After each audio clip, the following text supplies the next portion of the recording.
Number 3, folks, I like to talk about crush grooving, body moving, crush grooving, body moving, body moving. Came out in 1985, folks, a year right after Breaking, and directed by Michael Schwartz, and it was talked about the way Run DMC broke off and became popular. And I read the book by Run DMC, and they said a lot of the movie is fabricated. It was like a Disneyland movie, like Sheila E. messing with Russell Simmons. Like, come on.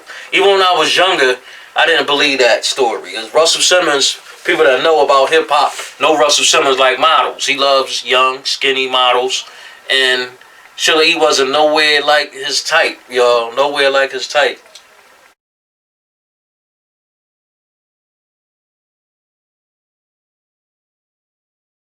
And Run DMC arguing with each other and fighting each other, and he owed money, and against this bull who's supposed to have been like a loan shark. None of that was true, and him and Run ain't never had no fights and beefs like that. I'm pretty sure they relationship wasn't peaches and cream all the time, but that was fabricated. It was all done for Hollywood, and that's what they do now. They had to make it interesting, and Run DMC played themselves. They played themselves, like they dress the way they normally dress, they act like they don't Run, played himself. People who know Run, the way he acted in that movie is the way he acted in real life. None of that was acting. The only thing they did was gave him a little corny script and fabricated stuff like the Crush Groove, records that wasn't really called Crush Groove. So it was like the way they came out, the music was the real music that was the shit back in the day. They trying to do that single, the King of Rock single. That was true right there. That was a big hit during Queens during that time. The Fat Boys. They talked about how they came out and how they formed the group, the Fat Boys, and it was called the Disco 3. That's the true part of the story. They was called the Disco 3. And they changed their name around. You had Curtis Blow. Curtis Blow was the first solo artist in hip-hop, successful mainstream solo artist. He took the solo artist persona and took it to the next level and became famous from that and did records as a solo artist. Because during that time, all the groups was hip-hop was all groups. It was mostly 3 to 5 members, and him and LL. Like, him and LL became the first successful solo artist. Is LL at the famous scene. He coming there with auditions was over. Jay had the joint in his hand. Like he about to pull out the gun, and they was like, "Nah, cool, let him do his thing." And then L was turned around, box. You know what I'm saying? That's gonna be the classic hip hop scene of all time. People's, it ain't gonna never be a hip hop movie with the intensity of that scene right there. LL, 16 years old, making you put chills up your spine. Like, yo, I'm controlling this. And ever since then to now, L been that dude. And people can deny him all you want. He a legend, always will be. You can hate him or you can like him, but you gotta give him his props. He showed you back then that he was that dude. And it was crazy how Jam Master Jay, man, passed away from violence and everything like that. He wasn't a violent dude, but he was a street bull. But he wasn't no street thug bull. He hung around thugs and he knew the thugs, but his thing was music. That's what he loved. And he showed you how he was a street bull when he had the gun up in the joint. Like, he was a peaceful bull and everything, but it was like, yo, I gotta do what I gotta do, y'all. If y'all coming in here and starting some shit. So it's like, is it parallel to his death or what happened to him? I don't know. It's just something, for discussion for later. But Crush Groovin', man, the soundtrack, bananas, crazy, especially at the end. You see L doing that little crazy dance, and then the song became real popular. And on the music level, like I said, they always try to make the music, make the movie to make the music off the soundtrack. And the soundtrack put it on the music circuit and make the money from that way, in the movies. And that's the way they did it. The music and the movies went together, especially in hip-hop. Hip-hop movies was basically based on the music. The acting, Not at all. Like, it was bad acting.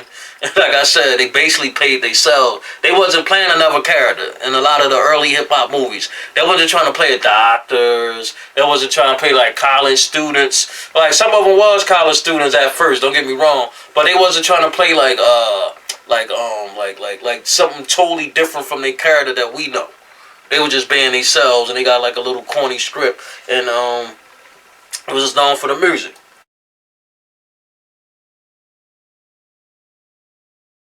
To number two, y'all. B Street. B Street. B Street, man, definitely one of my top hip hop movies. Came out in 84. Came out in 84. Same time as Breaking came out. And Stan Latham directed this movie. And it was based on not just street dancing, but also stage dancing. And it talked about that, how they both the same. And when the joint met Lee, and I got to get into Lee, and that's what I like to say as my number one coolest dude in any hood movie you ever gonna see is Lee from Beat Street, man. The coolest black ball in black cinema history. And hood movie history and hip hop movie history. Lee was just a laid back ball. That's all he wanted to do was break dance. He just wanted to show people his talent and that he can dance. And dancing is an artistic expression. It's a gift from God. And the stuff that Lee was able to do, and the joint he met, Day Chong, that was in there. It was all the same, and she was telling her that. She was teaching him that, and that's why she liked it, Lee. She wanted to mess with the brother, Ray Day Chong, but they realized that the stage performance and street dancing was the same exact thing. Even you go back and watch Africa, watch the tribes that have been around for thousands of years, and you watch the similarity of the way they dance and everything like that. You see the hip hop there, or on the ground, up top, the movements, the spinning around, all that came from the motherland. It's all connected. And I also like B Street, man. It was some good acting in it. Lee definitely played his role to the T. The dude that played Special K, the DJ, was actually the son of Izzy Davis and Ruby D. Davis. For the people my age and older know who Izzy Davis is. People my age 30 and below, whoever watched Do the Right Thing, the old boy that was the drunk in that movie, in the Spike Lee movie, that's Izzy Davis. And the boy God Davis from B Street is his son. And Izzy Davis played in mostly all Spike Lee movies, Get on the Bus. He played in Jungle Fever, also as the dad of Samuel. And Wesley Snipes. He played, like I said, he played in mostly all Spike Lee movies. And getting back to B Street, God Davis played the good as the DJ. The boy that played the promoter, he played good. Yeah, and the mom, real well known actor. Also, she was in plays, and she definitely played her role. And getting back to God Davis, the guy who played the DJ Special K, he's right now a well known guitar player, and he played the banjo. Just to let y'all know, real well known. He got a couple albums out throughout the years, so he definitely connected to the music industry for real, and that's what made him connect to the hip hop movie B Street. And B Street, I love the ending of B Street. B Street was all about Ramon when he passed away. His artistic expression, he was a graffiti artist. And his expression was painting on trains and all that stuff. And when he died, they celebrated his life. They show you how hip-hop came together with the gospel community. They came together with the dancing people that was performing on stage, and showed you how all that's connected. And how we all got to celebrate a person's life. Like when I pass away, when my physical passes away from this earthly realm, my physical always going to be here. And that's what they showed in B Street. I want to be celebrated the same way. That person that you may grieve for, but they still alive. Through their artistic, whatever the gift that they got, and the people that they left behind, their kids, and their parents or whoever, their grandparents, whoever that's part of them. they still here with us. And his dad, them they had a little beef against each other. And then when he passed away, his dad went and looked at his artwork on the trains and realized that his son had talent. Like, his son had talent, and he definitely had a gift.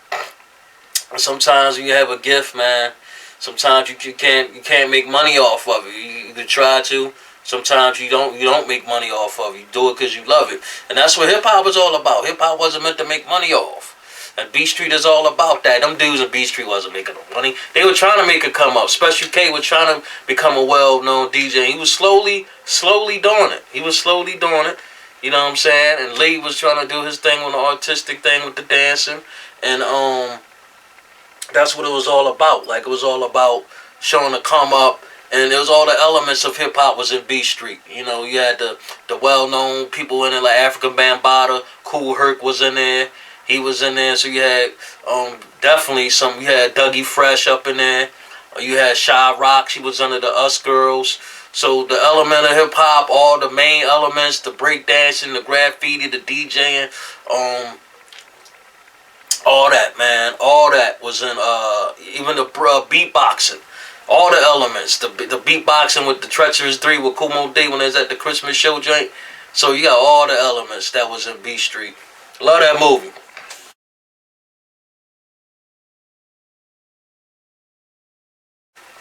Wild Style. Wild Style to me gonna be the #1 hip hop movie of all time, and I'm gonna tell you why it is. People my age and older know about Wild Style. My brother was the one who put me down with Wild Style when I was younger. Always remember watching Wild Style. My brother used to watch it with his uncles and watch it with his friends, and I'll go to like certain friends, his friends' house, and we'll all chill and we'll watch Wild Style. And Wild Style had the best. That and B Street had the best ending for a hip hop concert, and that's the whole key thing. People that's making hip hop movies, they don't make them like that no more. Your ending, you gotta have a hip hop big concert at the end. And I don't know when the last time I watched a movie like that, it gave you that feel like, it builds up the anticipation for the concert. And Wild Style, before I get into any more about it, it actually came from a documentary. It was done like a year before that called Style Wars. And Style Wars was a Channel 12 documentary which talked about graffiti. And it was this mayor on that time in '82 that didn't like the hip hop artists or the graffiti artists that was spraying on trains, and he wound up having going around painting over the trains to bring new trains into existence to get rid of the graffiti. He talked about how much he hated it, but while Style Wars, it's a documentary, also show you the birth of hip hop. It was like the birth coming out slowly. The Rocksteady crew, folks, when they was young bucks, before B Street and all that, and before they became well known in the underground, they was showing them, just talking about how they do their special moves and how they come up with the names of they moves, and showing them as young boys. You will never see no footage like that in any other joint but that documentary. You know, you see like the breakdancing, the DJing, all that incorporated in there, and they go back to the graffiti. They talk about the graffiti artists from back in the day, who was the first graffiti artists, how graffiti started. They even talk about female graffiti artists and the names and all that stuff like that.